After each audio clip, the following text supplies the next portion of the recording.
ABC News World Headquarters in New York. This is World News Tonight with David Muir.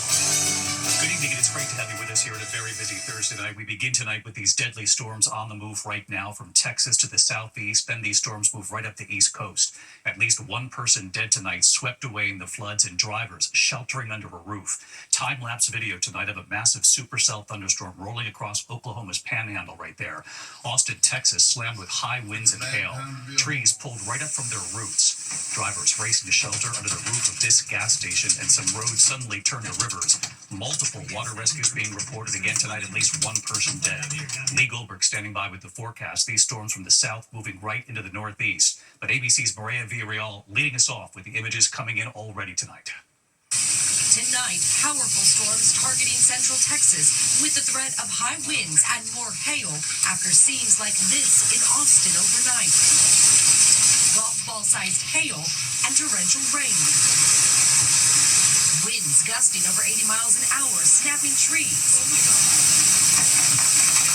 Mary Escamilla shot this video from her front porch. Raging waters in North Austin, at least one person reportedly swept away and killed. Cars sheltering under a gas station canopy in Cedar Park.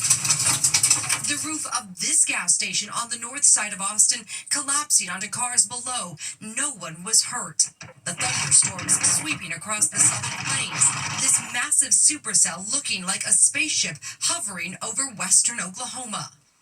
And David, it's not over. There is a severe thunderstorm watch in effect for central Texas and parts of New Mexico. Hail, high winds, and tornadoes, all a possibility throughout the night.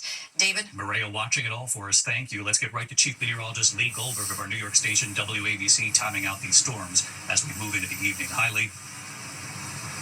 Hey, David. Storms taking aim at West Texas again tonight. A destructive storm southwest of Lubbock right now. 60-mile-per-hour winds, even some baseball-sized hail. But watch from southeastern New Mexico into Texas until 11 o'clock tonight. There's another area of severe weather, and that's along the Florida coast into Georgia and South Carolina, from Jacksonville to Charleston. Some big winds and maybe a brief tornado. The storms move to the East Coast tomorrow from the Florida Panhandle all the way up into Virginia. Could be a rough evening commute with some downpours to D.C. and Pittsburgh, and then it's a soaking rain up to New York City as we go into tomorrow night. Could be 1 to 2 inches here of rain as we go into Saturday severe storms in the afternoon. David? Lee Goldberg back with us here tonight. Lee, thanks as always. We turn now to the tariff whiplash tonight. A 3-judge panel ruling that the emergency declared by President Trump to impose those sweeping tariffs, quote, exceeds any tariff authority delegated to the president. One of those judges appointed by the president himself. Then late today, an appeals court saying the tariffs can move forward, at least for now. Companies have already warned they will raise prices, and small business owners alarmed by all of this uncertainty. Rachel Scott at the White House. Tonight, tariff whiplash. After a federal court blocked most of President Trump's sweeping tariffs, saying he does not have the authority to do this, tonight an appeals court just ruling President Trump's tariffs can continue, at least for now. The tariffs have led to stock market swings, small business uncertainty, and now prices going up. Retailers suggesting they're paying the price. Walmart, Macy's, Ford, among those signaling there will be some price hikes because U.S. companies pay for these tariffs. Tonight, the White House fighting that federal court ruling that called the tariffs unlawful. President Trump had bypassed Congress, declaring a national emergency to impose the tariffs, something that's never been done before. That 3-judge panel includes judges appointed by Presidents Reagan, Obama, and Trump himself, and they ruled that President Trump, using a national emergency declaration, exceeds any tariff authority delegated to the president. And then yet another federal judge ruling today the president does not have the power to, quote, unilaterally impose tariffs to reorder the global economy. So I asked the White House today, do they have another route to do this? Is the administration actively reviewing other avenues, other options to carry out the president's trade policy? The president's trade policy will continue. We will comply with the court orders, but yes, the president has other legal authorities where he can implement tariffs. But then late today, after both of those rulings, yet a third ruling. An appeals court saying the president can keep going with some of those tariffs for now, as the appeals process plays out. On Wall Street, the market rallying before opening when investors thought some tariffs would be blocked. Some investors have begun saying about Trump and his tariffs that Trump always chickens out. Taco for short. The The president not happy when asked about that. Mr. President, Wall Street analysts have coined a new term called the taco trade. They're saying Trump always chickens out on your tariff threats, and that's why markets are higher this week. What's your response to that? I kick out? Chicken out. Oh, isn't that nice? Chicken out. I've never heard that. 6 months ago, this country was stone cold dead. We had a dead country. We had a country people didn't think it was going to survive, and you ask a nasty question like that. It's called negotiation. And tonight, Elon Musk is done as a special government employee.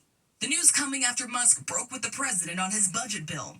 Musk concerned about the level of spending that some estimate could add $3.8 trillion over the next 10 years to the deficit. Overnight thanking the president for the opportunity to reduce wasteful spending. And David, we're told that senior officials here at the White House were disappointed by comments from Elon Musk saying that he was disappointed in the president's spending bill, that it would increase the deficit and undermine the work of DOJ. The White House insists that Musk did leave on good terms. I'm told that he will continue to serve as an unofficial advisor to the president, even possibly attending meetings here at the White House in the future, David. Rachel Scott at the White House again tonight. Thanks, Rachel. We turn next year to a brutal attack on TSA agents at Miami International Airport. Tonight, hear the newly released video showing a man punching multiple agents at a checkpoint. Authorities say the man had assaulted crew members on an international flight the night before and had forced that flight to divert to Miami. Then the horrific scene at that checkpoint. Here's Victor Akendo from Florida. Tonight, the man seen here throwing wild punches at officers at a Miami TSA checkpoint is facing multiple years behind bars. It was December 28th, during the height of holiday travel. The night before, 28-year-old Cameron McDougal, a Canadian citizen, allegedly assaulted someone on a Copa Airlines flight from Panama City, Panama to Toronto, that flight diverting to Miami. Authorities say he was taken off that flight, but not arrested, and allowed to book on another airline. He was allowed to land, was not arrested, but the question is, did police tell any of the U.S. airlines that this guy had been violent on the previous flight? He was back at Miami International Airport the next day. Watch as he passes through security and hides behind a wall. Several people pass him before he's seen punching a man walking by. Security tries to intervene. Then he storms back to the TSA checkpoint, where security cameras catch him throwing several punches at TSA officers until he's knocked down over a luggage cart and pinned down until law enforcement arrives. McDougal has pleaded guilty in federal court to assaulting TSA officers. He's set to be sentenced tomorrow. David, Victor Akendo from Miami tonight. Victor, thank you. Tonight there is a manhunt now underway after a traffic stop turned violent in Columbus, Ohio. A car pulled over.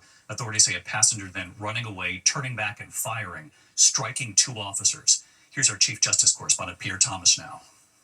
Tonight, an urgent manhunt underway after this routine traffic stop in Ohio suddenly turned violent, ending in gunfire.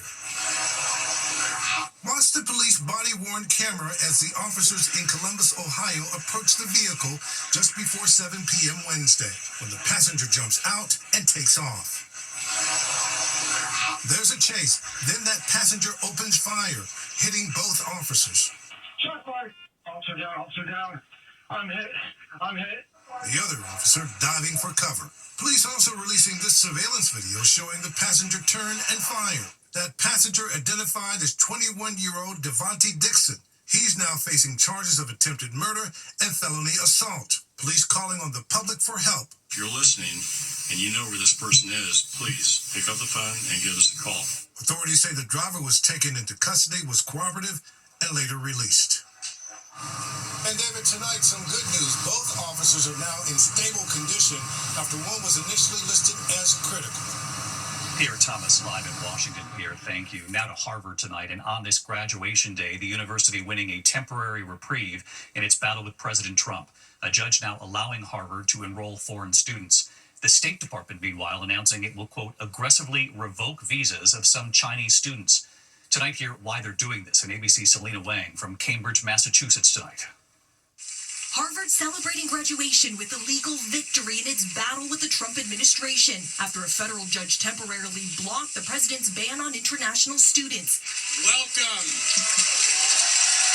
Today, a standing ovation for the school's president, Alan Garber, who's become the face of the resistance. Members of the class of 2025 from down the street, across the country, and around the world. Around the world, just as it should be. The Trump administration accuses Harvard of failing to confront anti-Semitic harassment and claims the school has coordinated with the Chinese Communist Party. Allegations Harvard denies. But tonight, a dramatic new escalation that could impact universities across the country. Secretary of State Marco Rubio announcing the U.S. will work to aggressively revoke visas of Chinese students, including those with connections to the Chinese Communist Party or studying in critical fields. Former ambassador to China Nicholas Burns, now a Harvard professor, telling us there's already a rigorous vetting process. Those who are a security risk should not have a visa, but that probably excludes the vast majority of the applicants and the vast majority of the 277,000 Chinese students in the United States. For Harvard students like Funzo Zhang from China, the last week has been a roller coaster. That definitely sparked a new round of panic mode. It's definitely a lot of devastation, frustration, disappointment, anger, and uncertainty going on campus right now. But David, as for that warning to Chinese students, it's unclear how many could be targeted. And for Harvard, this legal battle continues to play out in the courts with billions of dollars in federal funding frozen. A hearing on that is scheduled for July. David? Selena Wang in Cambridge, Massachusetts tonight. Selena, thank you. From Washington, there is news coming in tonight. The Justice Department revealing an IT specialist with the Defense Intelligence Agency has been arrested and charged with attempting to provide classified information to a friendly foreign government. The FBI says it began investigating the 28-year-old in March after receiving a tip. According to authorities, the tipster said the staffer's views did not, quote, agree or align with the values of this administration. The FBI says the suspect is alleged to have given classified information to an undercover agent. We turn now to several alarming shark encounters along the East Coast just as the summer holiday season begins. A suspected shark attack off of North Carolina. And tonight, here's the video in the Northeast. A 20-foot shark amid boaters right off Rhode Island. Here's Morgan Norwood. Tonight, with summer right around the corner, a string of shark scares on the East Coast. In North Carolina Wednesday, a possible shark attack. 26-year-old male bit by a shark. Sean Barton bitten on the leg, frantically telling his niece to get out of the water. I felt something bite down on calf, shin region. Immediately I thought, I think I just got bit by a shark. And I think I should probably get out of the water. He needed nearly a dozen stitches.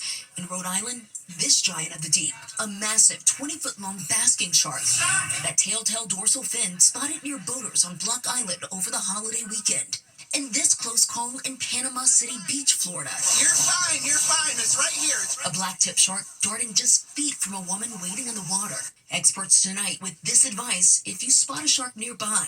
The best thing to do to just quietly get out of the water. You don't want to splash and panic and try to attract the shark accidentally. Remember, these are wild animals. And David, while these shark encounters are extremely rare, scientists say climate change is changing the way they swim and how they hunt. David? Morgan Norwood with us tonight. Morgan, thank you. In New York City tonight, 2 NYPD detectives have been placed on modified duty. Authorities claim they had a prior connection to the alleged Manhattan crypto torture townhouse. Sources telling ABC News tonight one of the detectives working off-duty allegedly drove the victim in this case to the townhouse where he told police he was tortured for weeks by 2 crypto executives. Authorities say a second detective was being paid by one of the suspects for off-duty security. NYPD officials say neither officer had knowledge of any alleged illegal or inappropriate behavior. When we come back tonight, the dramatic testimony in the Sean Diddy Combs trial, the new claim tonight, what a new witness is now saying. Also tonight here, the actor who brought one of the most terrifying characters to life is being remembered tonight. And then the surprising reveal from Eddie Murphy and Martin Lawrence. Even they were surprised. Airlines now joining forces in a key way. United and JetBlue teaming up for what they're calling the Blue Sky program. Under the partnership, the carriers will start selling seats on each other's flights. Passengers who use loyalty programs can use their miles and other benefits on both United and JetBlue flights. Blue Sky, they're calling it, launches this fall. When we come back, this ring in for actor Ed Gale, the actor and stuntman best known for scaring generations as the possessed doll Chucky. Gale played the character in the original film in 1988 and later in several sequels, including Bride of Chucky. His niece, in announcing his passing, said he had appeared in more than 130 films and TV shows since arriving in California at the age of 20. And with $41 in a dream, that Gail was 61. When we come back tonight,